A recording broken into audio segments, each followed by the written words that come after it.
Pada poin berikutnya ini kita akan membahas tentang keluarnya Ya'juj Ma'juj. Keluarnya Ya'juj Ma'juj merupakan salah satu tanda kiamat besar. Dan tentunya itu sudah kita ketahui. Ada sebuah riwayat dari Hudzaifah ibnu Usaid al-Ghifari berkata, Nabi menghampiri kami ketika kami tengah berdiskusi. Lalu beliau bertanya, apa yang kalian diskusikan? Kami sedang membicarakan kiamat, jawab mereka. Kemudian beliau menyahut Nabi, kiamat tak akan terjadi sampai kalian melihat 10 tanda sebelumnya. Kemudian beliau menjelaskan adanya kabut, Dajjal, binatang melata, matahari terbit dari arah barat, kemudian turunnya Nabi Isa putra Maryam, Ya'juj dan Ma'juj, 3 gerhana di sebelah timur, di sebelah barat, dan di sebelah Jazirah Arab. Dan api yang akan muncul dari Yaman yang memaksa manusia berkumpul ke mahsyar. Itu tempat berkumpulnya manusia. Maka dalil tentang keluarnya Ya'juj wa Ma'juj ini juga ditunjukkan oleh Al-Quran dalam 2 ayat yang berbeda. Yang pertama disebutkan di dalam surah Al-Kahfi ayat 94. Allah mengatakan, mereka berkata, wahai Dzulkarnain, sungguh Ya'juj dan Ma'juj itu makhluk yang berbuat kerusakan di bumi. Maka bolehkah kami membayarmu imbalan agar engkau membuatkan dinding penghalang antara kami dan mereka? Maka dia, Dzulkarnain pun berkata, dinding ini adalah rahmat dari Tuhanku. Maka apabila janji Tuhanku sudah datang, dia akan menghancurkannya. Itu dinding itu tadi. Dan janji Tuhanku itu benar. Dan pada hari itu kami biarkan mereka, Ya'juj dan Ma'juj, berbaur dengan yang lain. Dan apabila sangkakala ditiup lagi, akan kami kumpulkan mereka semuanya. Al-Kahfi ayat 98-99. Sahabat Al-Hikam dirahmati Allah Subhanahu wa taala. Kita bisa pahami bahwa di dalam frasa kami biarkan mereka, hal ini bermakna pada hari itu ketika dinding penghalang telah hancur, telah Allah hancurkan, maka Allah membiarkan Ya'juj wa Ma'juj berbaur dengan umat manusia, menghancurkan harta dan benda mereka, merusak semua yang dimiliki oleh manusia. Dan itu terjadi sebelum hari kiamat dan sesudah keluarnya Dajjal. Dan setelah itu ditiuplah sangkakala yang menandakan awal kejadian kiamat besar. Lalu kami kumpulkan mereka semuanya, ya, di dalam akhir tadi. Kemudian di dalam ayat yang lain Allah berfirman, hingga apabila tembok Ya'juj dan Ma'juj dibukakan dan mereka turun dengan cepat, yansilun, dari seluruh tempat yang tinggi, dan apabila janji yang benar dari hari kebangkitan telah dekat, maka tiba-tiba mata orang-orang kafir terbelalak. Mereka berkata, alangkah celakanya kami benar-benar lengah tentang ini, bahkan kami benar-benar orang yang zalim. Disebutkan di dalam surah Al-Anbiya 96-97. Di dalam menafsirkan ayat ini, Al-Baqai' menyatakan bahwa saat dinding penghalang hancur, keluarlah Ya'juj dan Ma'juj ke tengah-tengah umat manusia. Allah mengungkapkan banyaknya jumlah mereka melalui firman, dari seluruh tempat yang tinggi. Artinya apa? Dari setiap tempat yang tinggi di bumi ini, yansilun, mereka akan turun dengan cepat, yaitu melangkah dengan cepat seperti jalannya biawak ketika dikejar oleh manusia. Maka sahabat akan dirahmati Allah Subhanahu wa taala. Dan hadis-hadis yang menunjukkan keluarnya Ya'juj dan Ma'juj ini sudah disebutkan pada video yang sebelumnya, dan termasuk hadis-hadis yang berkategori derajat mutawatir. Baik. Kemudian sahabat akan dirahmati Allah, bentuk tanda kiamat besar yang berikutnya adalah munculnya dukhan atau kabut. Di dalam surah Ad-Dukhan, bahkan Allah mengisahkan sendiri di dalam surat yang khusus disebut surah Ad-Dukhan ayat 10 dan 11. Allah berfirman, maka tunggulah pada hari ketika langit membawa kabut atau dukhan yang tampak jelas, yang meliputi manusia. Inilah azab yang pedih. Surah Ad-Dukhan 10-11. Maka dari ayat ini timbullah dua pendapat ulama terkait makna ad-dukhan atau kabut dalam ayat ini. Pendapat yang pertama, mereka memandang bahwa ad-dukhan ini berarti bencana kelaparan yang menimpa kaum kafir Makkah, yang artinya tanda kiamat ini sudah pernah terjadi di masa yang lalu. Diriwayatkan dari Masruq berkata, suatu ketika seorang laki-laki berpidato di hadapan suku Kindah. Ia berkata, kabut akan muncul pada hari kiamat. Kabut itu akan menutupi pendengaran dan penglihatan orang-orang munafik dan membuat orang-orang mukmin seperti terkena influenza. Kami kaget mendengarnya. Aku pun mendatangi Ibnu Mas'ud yang saat itu tengah berbaring. Saat aku menceritakannya, ia langsung duduk dan barang siapa yang mengetahui hendaknya mengatakan, dan barang siapa yang tidak mengetahui hendaknya mengatakan Allahu a'lam. Allah yang maha mengetahui segalanya. Kenapa? Karena sebagian dari ilmu pengetahuan adalah ketika seseorang mengatakan aku tidak tahu tentang sesuatu yang memang tidak dia ketahui. Maka sungguh Allah berfirman kepada Nabi Muhammad SAW, katakanlah wahai Muhammad, aku tidak meminta imbalan sedikit pun kepadamu atasnya, yaitu atas dakwah Nabi.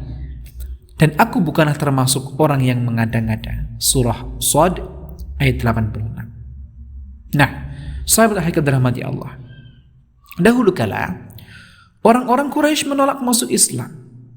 Nabi pun berdoa kepada Allah, ya Allah, berilah aku pertolongan untuk membungkam mereka dengan 7 tahun kelaparan, seperti 7 tahun kelaparan di zaman Yusuf alaihissalam. Maka apa yang terjadi? Sahabat, mereka ditimpa kelaparan sampai hancur binasa, memakan bangkai dan tulang. Maka seorang laki-laki dari mereka lalu melihat sesuatu seperti kabut di antara langit dan bumi. Maka tiba-tiba Nabi datang atau didatangi oleh Abu Sufyan sembari berkata, wahai Muhammad, engkau datang kepada kami dan memerintahkan kami untuk menjalin silaturahmi, sementara sekarang kamu tengah ditimpa bencana. Berdoalah kepada Allah agar menghilangkan bencana ini. Nabi lalu membaca ayat, maka tunggulah hari ketika langit membawa kabut yang nyata, sampai pada ayat kami akan kembali ingkar. Ad-Dukhan 10-15. Maka apakah orang-orang kafir itu akan dibebaskan begitu saja dari bencana apabila akhirat tiba? Maka seperti yang kita ketahui bahwasanya mereka akan kembali juga kepada kekufuran untuk kesekian kalinya. Itulah makna firman Allah Subhanahu wa taala, ingatlah pada hari ketika kami menghantam mereka dengan keras. Ad-Dukhan 16, yaitu saat perang Badar. Maka kabut, hantaman keras, lizam, Ini perang Badar dan kemenangan bangsa Romawi sudah terjadi. Hal ini disebutkan di dalam Sahih Bukhari dan Sahih Muslim. Pendapat Ibnu Mas'ud yaitu bahwa kabut pernah terjadi pada zaman Nabi Muhammad SAW. Disepakati oleh sejumlah ulama seperti Mujahid, Abu Al-Aliyah, Ibrahim An-Nakhai, Ad-Dhahak, Al-Atiyah, dan Ibnu Jarir At-Tabari memilih juga pendapat yang pertama. Adapun pendapat yang kedua, tanda kiamat yang berupa munculnya kabut atau asap itu belum terjadi dan akan terjadi. Belum terjadi dan akan terjadi. Ini pendapat yang kedua. Dan inilah pendapat yang rajih. Pendapat yang lebih mendekat kepada kebenaran. Ibnu Katsir menjelaskan hal ini secara gamblang. Karena menurutnya, kemunculan kabut sebagai tanda hari kiamat belum pernah terjadi sama sekali. Ini ditunjukkan oleh sebuah riwayat dari Abu Sirhah Hudzaifah ibnu Usaid al-Ghifari yang berkata, Nabi Muhammad SAW menghampiri kami dari ruangannya ketika kami tengah membicarakan kiamat. Beliau bersabda, kiamat akan terjadi sampai kalian melihat 10 tanda, yaitu kabut, dajjal, binatang melata, matahari terbit dari arah barat, turunnya Isa putra Maryam, Ya'juj Ma'juj, yaitu gerhana di sebelah timur, sebelah barat, dan sebelah jazirah Arab, dan keluarnya api dari perut bumi yang akan menggiring manusia dan mengumpulkan mereka yang tidur bersama mereka ketika mereka tidur dan ikut berkata kepada mereka, ya, ketika mereka berkata. Hadis ini diriwayatkan Imam Muslim dan Sahih Muslim, dalam Sahih Muslimnya. Maka sahabat yang dirahmati Allah, tak lupa pula dalam Sahihain disebutkan bahwa Rasulullah SAW bersabda kepada Ibnu Sayyad, sebenarnya aku merahasiakan satu hal darimu. Sayyad berkata, hal itu adalah kabut. Maka Nabi bersabda, diamlah. Sesungguhnya engkau tak akan mampu melampaui kemampuanmu. Nabi menyembunyikan sesuatu darinya, yaitu maka tunggulah hari ketika langit membawa kabut yang tampak jelas. Ad-Dukhan ayat 10. Ini menunjukkan bahwa kabut termasuk sesuatu yang masih ditunggu. Nah, kenapa Ibnu Said bisa menebak dan tepat tebakannya itu kabut? Ibnu Said mengetahui hal tersebut melalui jalan perdukunan dan dengan pemberitahuan jin. Mereka memperindah sebutan untuk itu. Oleh sebab itu, Ibnu Sayyad berkata, huwa ad-dukh, itu adalah kabut. Lalu ketika Rasulullah SAW mengetahui materi perkataan Ibnu Sayyad dan bahwa itu merupakan ungkapan dari syaitan, beliau bersabda, diamlah. Sesungguhnya engkau tak akan mampu melampaui kemampuan. Subhanallah. Allah izinkan manusia, bukan nabi, bukan rasul, mengetahui hal yang masuk dalam kategori ghaibiyah, tapi melalui perantara jin atau syaitan. Maka sahabat yang dirahmati Allah Subhanahu wa taala, diriwayatkan pula oleh Ibnu Jarir At-Tabari dari Abu Malik Al-Asy'ari bahwa Rasulullah SAW pernah bersabda, sesungguhnya Tuhanmu memperingatkan 3 hal. Yang pertama adalah kabut yang akan membuat orang mukmin seperti terkena influenza dan membuat orang kafir menghembuskannya hingga kabut tersebut keluar dari semua organ pendengarannya. Yang kedua, hewan melata. Dan yang ketiga adalah dajjal. Ini adalah 3 peringatan Allah Subhanahu wa taala terhadap Rasulullah SAW dan umatnya.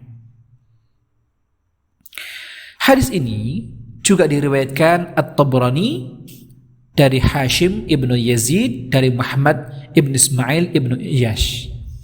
Sanad hadis ini berstatus jayyid. Sanadnya sanad yang bagus. Kemudian sahabat yang dirahmati Allah, diriwayatkan pula oleh Ibnu Abi Hatim bahwa Ali berkata, tanda kiamat yang berupa kabut belum pernah terjadi. Kabut itu nantinya akan membuat orang mukmin seperti terkena influenza dan membuat orang kafir menghembuskannya dari semua organ tubuh hingga habis mati. Ini adalah riwayat dari Ali radhiyallahu anhu. Begitu juga riwayat dari Ibnu Jarir At-Tabari dari Ibnu Umar berkata, kabut akan muncul dan membuat orang mukmin seperti terserang influenza. Lalu akan masuk ke semua organ pendengaran orang kafir dan munafik, sehingga kepala mereka seperti terpanggang api, maksudnya terpanggang di atas pembakaran. Maka sahabat al-hikam, pada riwayat berikutnya Ibnu Jarir Al-Tabari dari Abdullah bin Abdul Malik berkata, suatu pagi aku pernah mengunjungi Ibnu Abbas. Ia bercerita, semalam aku tidak bisa tidur sampai pagi. Loh, kenapa?